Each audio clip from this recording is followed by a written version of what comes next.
आप सभी को मेरा नमस्कार। मैं मनीषा गुप्ता आप सभी के समक्ष आज मैं टॉपिक लेके आई हूँ लगन कुंडली के विषय में। काफ़ी महत्वपूर्ण सब्जेक्ट है। आइए जानते हैं। आज मैं आप सभी से बताने जा रही हूँ वृष लगन की कुंडली।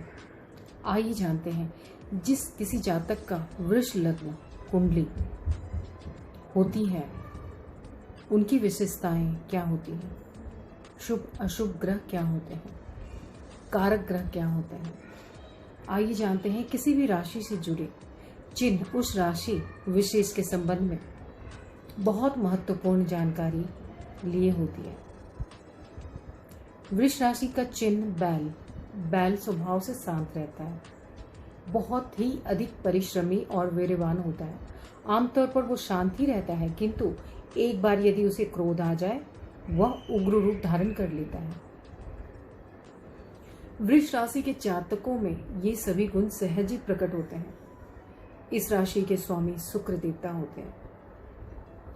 शुक्र ग्रह एक सौम्य ग्रह माना जाता है, अतः वृष राशि भी सौम्य राशि की श्रेणी में आती है। पृथ्वी तत्व राशि होने व स्थिर स्वभाव की राशि को होने से इस राशि के जातकों में ठहराव देखा जाता है। ये लोग जल्दबाजी कतई नहीं करते, ना इन्हें पसंद है जल्दबाजी करना। वृष राशि के जातकों को क्रोध अपेक्षाकृत कम ही आता है, परंतु एक बार अगर क्रोध इन्हें आ जाए तो ये बैल की भांति ही व्यवहार कर सकते हैं और आसानी से शांत होते भी नहीं हैं। वृष राशि का विस्तार राशि चक्र के 30 अंश से 60 अंश के बीच पाया जाता है। वृष लगन की कुंडली के जातक का जो व्यक्तित्व होता है और उनकी जो विशेषताएं होती हैं उस पर थोड़ा गौर फरमाएं। वृष राशि का स्वामी शुक्र होने से ऐसे जातक को विलासी जीवन सहज ही आकर्षित करती है। ऐसे जातक प्रसन्न रहना चाहते हैं, वह दूसरों को भी प्रसन्न रखते हैं। प्रसन्न रखना भी इन्हें पसंद है। भोजन के काफी शौकीन होते हैं। ऐसे जातक आदर सत्कार में किसी प्रकार की कमी नहीं रखना चाहते हैं।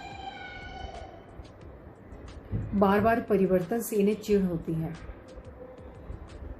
वृष लगन के नक्षत्र को अगर देखा जाए तो वृष राशि कृत्तिका नक्षत्र के 3 चरण, रोहिणी के 4 चरण और मृगशिरा के प्रथम 2 चरण से बनती है।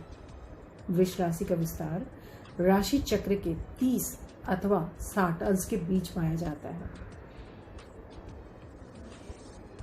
इसे अगर देखा जाए लग्न स्वामी शुक्र, इसका जो तत्व माना गया है पृथ्वी तत्व माना गया है और जाति और लिंग इसकी स्त्री मानी गई है। और वृष लगन वृष को आराध्य इष्ट देवता में माँ दुर्गा को मानते हैं। वृष लगन के लिए शुभ कारक ग्रह आइए जानते हैं। कारक ग्रह ध्यान देने योग्य है कि यदि कुंडली के कारक ग्रह भी 3, 6, 8, 12वें भाव या नीच राशि में स्थित हो जाए तो अशुभ हो जाता है। ऐसी स्थिति में यह ग्रह अशुभ ग्रहों की तरह रिजल्ट देते हैं।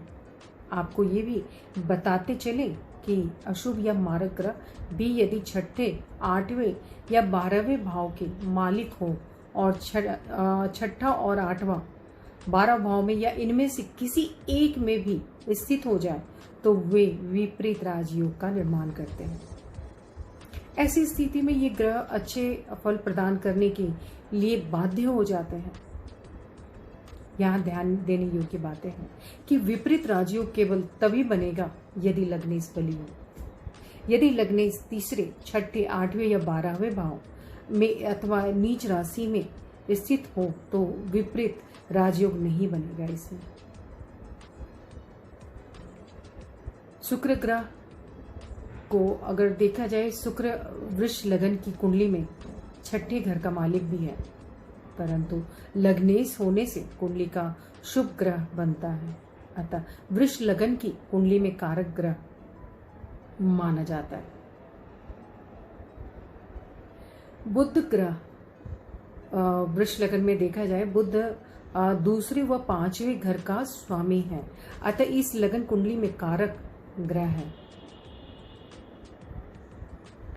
इसे समझने की पहले थोड़ा समझने की कोशिश करें। शनि ग्रह, शनि 9वें व 10वें घर के स्वामी होने से इसलिए लग्न कुंडली में अति योग कारक ग्रह होते हैं। और आइए देखते हैं सूर्य ग्रह की स्थिति। सूर्य चतुर्थ का स्वामी है, वो लग्नेश का अति शत्रु है, अतः समग्रह। वृष लगन के लिए अशुभ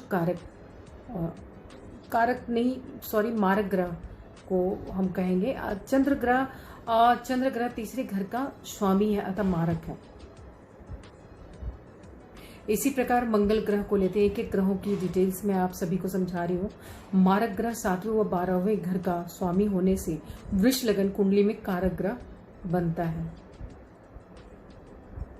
इस प्रकार 9 ग्रहों की मैं आपको विवरण दे रही हूँ। अगला ग्रह आता है गुरु ग्रह।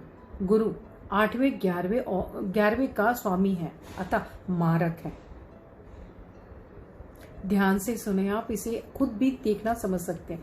किसी भी निर्णय पर पहुंचने से पहले ग्रह किस स्थान में स्थित है, किसके साथ है, किस राशि में है, कौन इसे देखता है, ये किसे देख रहा है आदि तथ्यों को देखना ना भूलें। आप सभी का जीवन सुखी रहे, यही हमारी मंगल कामना है। इससे जुड़े कोई भी आपके पास में किसी भी तरह का प्रश्न अगर आपके मन में उठ रहा हो तो हमारे दिए गए नंबर पे कांटेक्ट कर सकते हैं।